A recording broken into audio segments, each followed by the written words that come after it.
caros alunos, daremos continuidade na nossa aula. Nessa aula em específico, abordaremos sobre o transtorno do espectro autista. Bom, traremos alguns aspectos mais gerais e também abordaremos algumas questões com relação à inclusão. Partiremos inicialmente da pergunta, né? O que é o TA, né? Que é o transtorno do espectro autista. Então, a literatura vai apontar que esse transtorno é um transtorno que está relacionado aos aspectos neurológicos que vão caracterizar por uma tríade de comportamentos, que vai envolver tanto os aspectos com relação à comunicação e à interação social, a presença de comportamentos estereotipados e também alguns aspectos com relação à linguagem. Então, esses aspectos vão envolver esse transtorno do espectro autista. Bom, eu trouxe essa classificação, que é a classificação dos transtornos global do desenvolvimento, que anteriormente era conhecido dentro do diagnóstico do DSM-4. Então, a gente vai ter o DSM-5 e o DSM-4. Esse 4 é o mais antigo e esse é o mais atual. Então, a gente vai entender o quê? Que dentro do transtorno, né, esse transtorno do espectro autista, ao invés de ser 5, como vocês estão observando aqui, são 5, 1, 2, 3, 4, 5, dentro dos transtornos global de desenvolvimento, que estava envolvido dentro desse guarda-chuva aqui, que envolvia os transtornos invasivos do desenvolvimento, nós teríamos dentro desse diagnóstico, né? Dentro do DSM-4, os transtornos do espectro autista, que se caracterizava pelo autismo, o autismo clássico. Nós teríamos também o transtorno invasivo do desenvolvimento, sem outras especificações, e nós teríamos também a síndrome de Asperger, cada um com um diagnóstico diferencial. E nós também teríamos, dentro desses transtornos invasivos do desenvolvimento, a síndrome de Rett e o transtorno desintegrativo da infância. Bom, com esse novo DSM-4, que é o Manual de Diagnósticos Estatísticos de Transtornos Mentais, esse transtorno, né, que antes se davam em 5, ele vai estar todos eles envolvidos dentro do transtorno do espectro autista, sendo que ele vai, né, vai se distinguir apenas nos aspectos com relação ao autismo grave, o autismo moderado e autismo leve. Vale ressaltar que apenas a síndrome de Rett não vai se enquadrar dentro do transtorno do espectro autista, mas os demais, esse que anteriormente eram considerados dentro desse transtorno do espectro autista, esse daqui, ele foi envolvido agora nos transtornos do espectro autista. Por isso, nós vamos chamar de TEA, que é o termo, né, utilizado para o transtorno do espectro autista, utilizado para abranger todos os graus de autismo, certo? Bom, partindo daí, a gente vai compreender que a autora, né, a pesquisadora Lorna Weiss, em 1976 foi que ela trouxe esses aspectos com relação a essa tríade no comportamento desses indivíduos, que vai trazer essa incapacidade com relação ao desenvolvimento, que vai envolver os aspectos social. Então, esse indivíduo ele vai ter uma redução nos comportamentos não verbais com relação à interação social, dificuldade de iniciar ou manter uma conversa, insucesso nas relações com seus pares, falta de partilha social. Uma das primeiras características que você vai perceber se essa criança é ou não autista é com relação ao desenvolvimento da linguagem. Então, pode acontecer o quê? Uma ausência ou atraso na linguagem, ou seja, a criança ela pode nunca falar ou desenvolver a fala de forma mais tardia, ou desenvolver até os 2 anos e regredir. Por isso que é importante os pais estão sempre percebendo. Os primeiros 5 anos vai ser muito importante para o diagnóstico para o diagnóstico, né, do espectro autista. E aí nós vamos ter uma das primeiras observações vai estar relacionada à questão da linguagem. Essa criança ela pode também desenvolver a ecolalia, o que é quando a criança ela apenas reproduz a fala sem ter a intenção de manter uma comunicação, de manter um diálogo, né? Não tem uma intenção, ela está apenas reproduzindo. Então, com relação a esse atraso ou ausência da linguagem, ela pode ter a ausência do jogo simbólico, né? Das brincadeiras imaginativas, de compreender os aspectos com relação a, ao simbolismo que a linguagem ela traz. Nós vamos ter também com relação à questão do comportamento, esse indivíduo ele vai trazer alguns comportamentos repetitivos e estereotipados que não é comum nas crianças de sua idade. Ela pode desenvolver algumas relações peculiares com algum objeto, um apego, não é, de excessivo por um objeto e depois muda, então vai se alterando. Então esses comportamentos eles vão sendo, não é, estereotipados e a criança ela vai precisar de terapias para que ela possa melhor se desenvolver. Bom, dentro dessas características do transtorno do espectro autista, pode ter, primeiro, né, com relação à questão do comportamento, vai haver sintomas, por exemplo, essa criança ela pode ter sim também a questão da comorbidade, pode ser diagnosticado com essa questão da comorbidade, pode ter o transtorno do espectro autista com o TDAH, né, pode estar associado, entre outras questões, mas dentro das questões comportamentais pode desenvolver a questão da hiperatividade, da desatenção, impulsividade, agressividade, comportamento autoagressivos e excessos de raivas, particularmente em crianças mais jovens, isso é mais comum em crianças mais jovens, distorções, alterações perceptivas, hiper ou hipossensibilidade. E o que é essa hipersensibilidade? É quando a pessoa ela percebe os estímulos do ambiente com mais facilidade. Então, elas percebem as luzes, as cores mais brilhantes, os sons são mais intensos, os odores se tornam mais fortes, as sensações são interpretadas de forma mais profunda. E com relação à questão dessa hiper ou hipossensibilidade pode afetar de forma negativa as suas emoções. E isso ele pode ter um comportamento agressivo para, se essa criança ela não falar, ela vai se comportar de uma forma agressiva, né, com relação àquelas sensações daquele momento.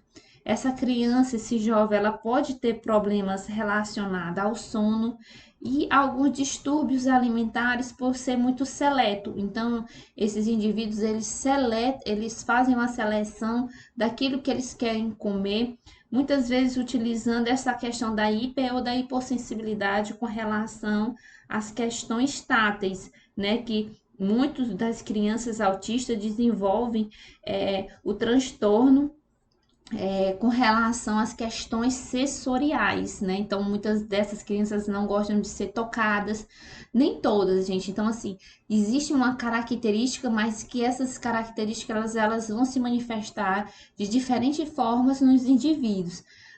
Então, tem crianças que que não vão querer ser tocadas por questões com relação a esses transtornos sensoriais que vai ser desenvolvido.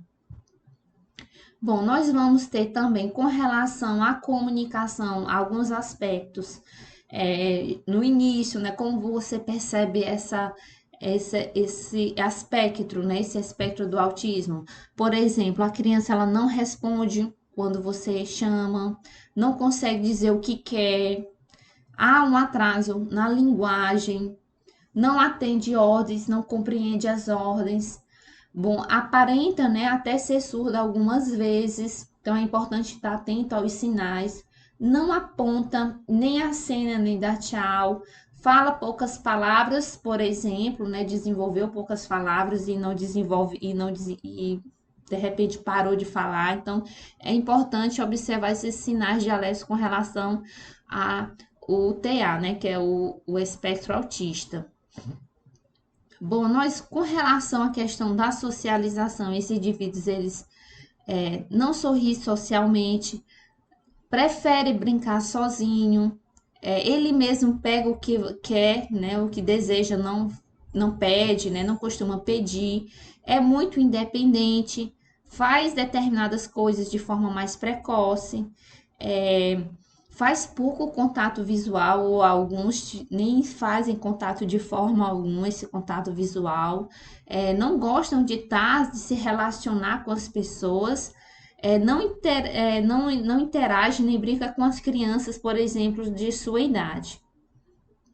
Com relação à questão comportamental, pode haver crises de raiva, né? Porque muitas vezes quando essa criança ela não consegue se expressar, ela vai se expressar utilizando o comportamento. Não sabe como brincar com brinquedos, pode andar, é uma característica, na ponta dos pés, ter o hábito de se interessar demasiadamente por determinados objetos, gosta de enfileirar, né? Organizar as coisas, os objetos, é muito sensível a determinadas texturas ou sons, como eu já falei, algumas texturas não pegam, ou sons, ou brilho, ou luz, faz movimentos estranhos e repetitivos, mas como eu falei, cada indivíduo é um indivíduo, essas características são aqueles que são mais perceptíveis nos indivíduos com transtorno do espectro autista.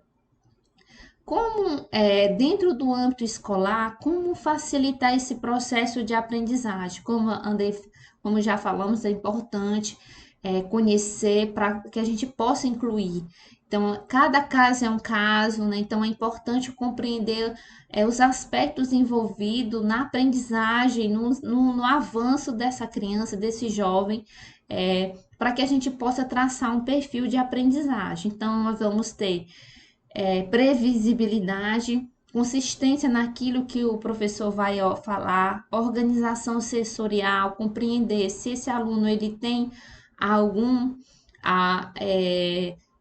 se o ambiente com muita informação vai lhe afetar, então é importante quando tiver menos informações nessa sala, melhor para ele, para o jovem, né, para a criança.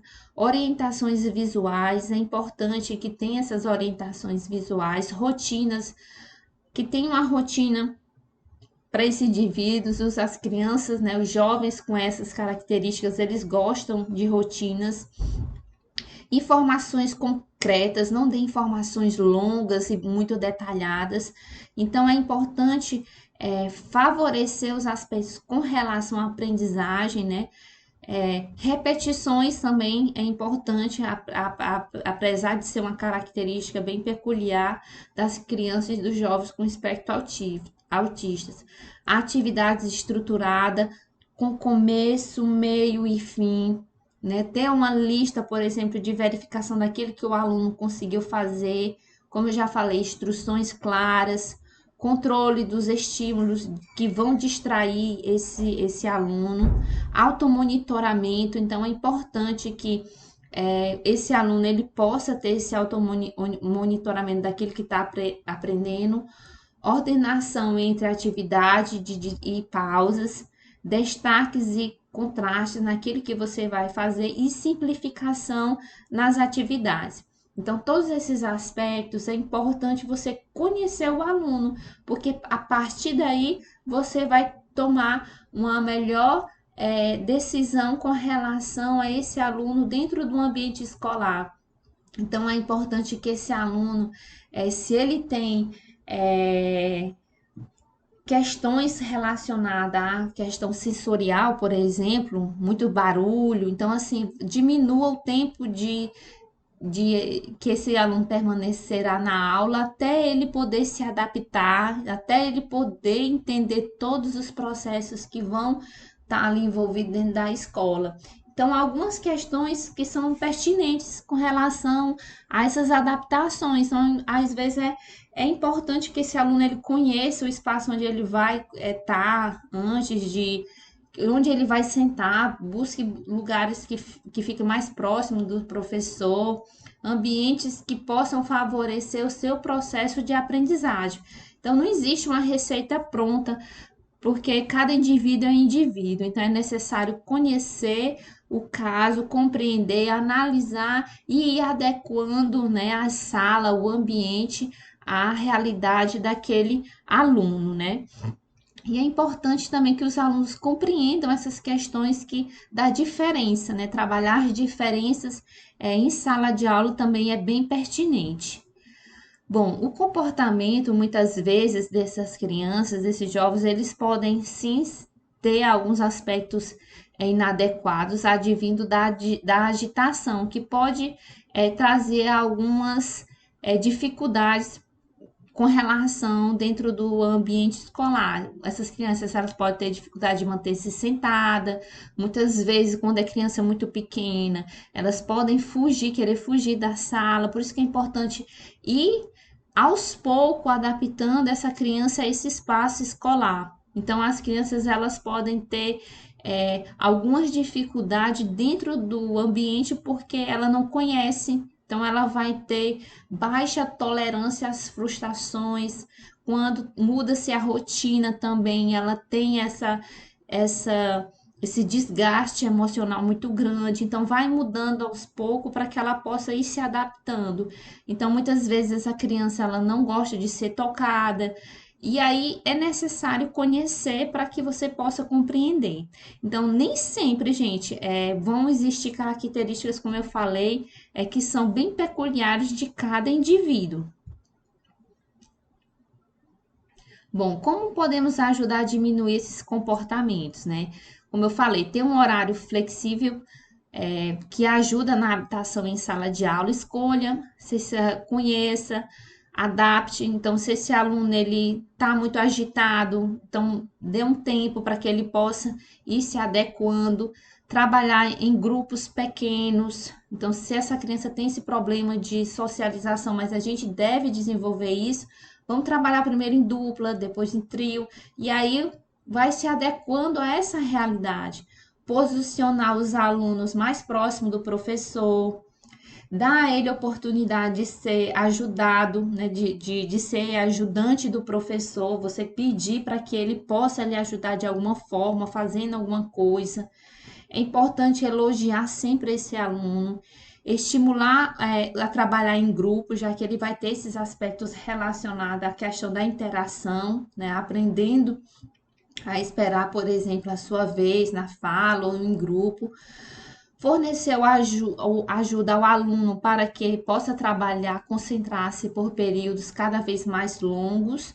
E aí, gente, dá instruções que sejam objetivas e simples, nunca instruções que sejam muito longas, né, e detalhadas, né? É importante a gente compreender todos esses aspectos para que a gente possa respeitar, né, os limites, né, de cada um. Bom, gente, essas foram as nossas referências. Eu agradeço, eu espero que vocês se aprofundem no texto. Nos encontramos nos próximos videoaulas ou nos próximos cursos, quem sabe. Um forte abraço.